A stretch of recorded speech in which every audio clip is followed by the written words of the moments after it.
Monsieur le Premier ministre, je voudrais évoquer et vous interroger sur l'assurance chômage et le marché du travail, notamment suite à l'échec du pacte de la vie au travail cette nuit et à la déception des partenaires sociaux. Monsieur le Premier ministre, je pense qu'il y a un constat d'une fatigue par rapport à ces sujets, fatigue par les réformes successives de l'assurance chômage sans qu'elles soient réellement évaluées, fatigue par rapport à des lettres de cadrage toujours plus altérantes pour le paritarisme, fatigue par rapport à des ordres du jour cumulatifs et successifs et la cacophonie qui en résulte. Monsieur le Premier ministre, on y perd le sens de l'assurance chômage. Et j'en viens à poser la question, est-ce que l'assurance chômage en France est un droit social, le cas échéant assuré par l'État, ou est-ce que c'est une assurance au bénéfice des demandeurs d'emploi dans le cadre d'un retour espéré à l'emploi? J'aurais plusieurs questions, Monsieur le Premier ministre. La première, c'est la finalité réelle de la réforme que vous avez annoncée depuis plusieurs semaines. Est-ce un objectif comptable de faire des économies? Si tel est le cas, encore faut-il l'assumer? Ou est-ce, Monsieur le Premier ministre, la remise à l'emploi des demandeurs d'emploi? Si tel est le cas, est-ce réellement efficace, Monsieur le Premier ministre?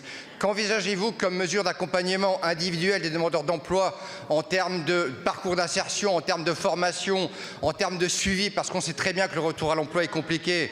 Autre question, Monsieur le Premier ministre, par rapport à cet objectif du plein emploi, est-ce que l'assurance chômage, au fond, est pour vous un outil de la politique de l'emploi par rapport à cet objectif, ou est-ce que ça doit être simplement un mécanisme de réassurance sociale pour celles et ceux qui ont perdu leur emploi? Deux dernières questions, Monsieur le Premier ministre. Très simplement par rapport à l'UNEDIC, est-ce que le gouvernement a l'intention de faire les poches de l'UNEDIC pour boucler ses fins de mois? Dernière question, Monsieur le Premier ministre, par rapport à la question de l'emploi des seniors. Il y a eu effectivement l'échec cette nuit de la discussion par rapport aux partenaires sociaux. Désormais, face à ce sujet majeur et crucial, est-ce que le gouvernement va prendre la question à bras-le-corps et venir devant l'Assemblée nationale avec un projet de loi pour assumer ses responsabilités sur cette question? Merci beaucoup, Monsieur le député. La parole est à Monsieur le Premier ministre. Mesdames et Messieurs les députés, Monsieur le député Viry, beaucoup de questions dans votre question, mais à travers ces questions, je vois l'attachement qui est le vôtre à l'insertion dans l'emploi, à la bonne formation de nos concitoyens et au meilleur accompagnement possible sur le chemin de l'emploi. Ça passe par un certain nombre d'enjeux et je sais que vous y êtes attaché, que vous y avez beaucoup travaillé, notamment sur l'organisation du travail, du temps de travail, qui sont évidemment des enjeux absolument majeurs. Pour répondre très concrètement à vos questions, d'abord sur la première question. J'ai annoncé le principe de cette réforme de l'assurance chômage ici même dans ma déclaration de politique générale au mois de janvier dernier, bien avant que l'INSEE nous alerte sur le dérapage du déficit public de l'année 2023 et sur le fait que nous devions prendre des mesures correctrices. Donc la réforme de l'assurance chômage, je l'ai annoncée bien avant les mesures correctrices que nous avons dû prendre sur les questions budgétaires. Tout simplement parce que cette réforme d'assurance chômage, ce n'est pas une réforme d'économie, c'est une réforme d'activité et de prospérité. Notre objectif, c'est d'atteindre le plein emploi. D'abord parce que le plein emploi, c'est ce qui nous permettra de financer pleinement nos services publics et notre modèle social. C'est la vraie différence que nous avons avec l'extrême droite et l'extrême gauche. Nous, on considère que c'est par le travail et l'activité économique qu'on peut financer nos services publics et le modèle social, pas à travers des taxes supplémentaires et des allocations. C'est ça la réalité, première chose. Deuxième chose, si on peut arrêter vraiment de m'interrompre. Deuxième chose, monsieur le député, sur la deuxième question que vous avez évoquée, est-ce que je considère que la réforme de l'assurance chômage est le seul moyen d'atteindre le plein emploi? La réponse est évidemment non. Il y a beaucoup d'enjeux. Et j'ai abordé aussi tous ces enjeux-là. Les conditions de travail, la qualité du travail, c'est un enjeu majeur.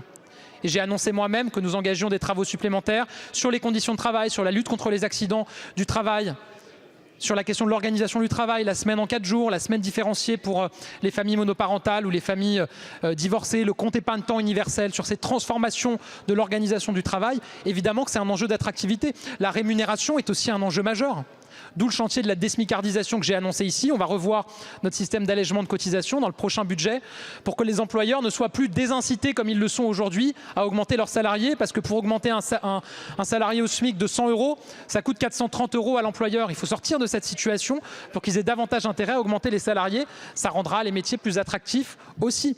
Les questions de mobilité et de formation sont centrales également. Et donc pour répondre à votre question, oui, on va continuer à renforcer les moyens. Je note que les moyens de Pôle emploi et de France Travail ont sensiblement augmenté ces dernières années, alors que le taux de chômage a baissé. On donne plus de subventions et plus de moyens à Pôle emploi, France Travail, avec moins de chômage qu'à l'époque où il y en avait plus. Donc c'est bien qu'on renforce l'accompagnement. Et enfin, oui, ça passe aussi par un modèle social qui incite davantage à l'activité. Et je suis convaincu qu'on peut se retrouver très largement sur ce point et sur cet objectif.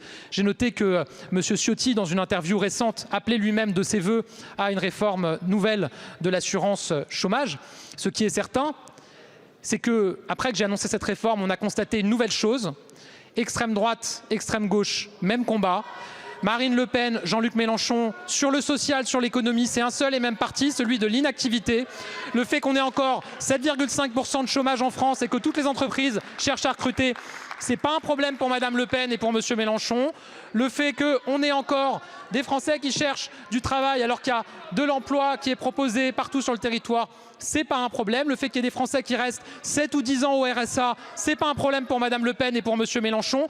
Quand on propose une réforme pour dire il y a 15 heures d'activité en face du RSA, le Rassemblement national, la France insoumise vote contre. Quand on propose une réforme de l'assurance chômage pour inciter davantage au travail, le Rassemblement national, la France insoumise vote contre. Nous assumons de soutenir le travail et l'incitation à l'activité dans notre pays. Merci beaucoup, Monsieur le Premier ministre. La séance des questions au gouvernement est terminée. La séance est suspendue.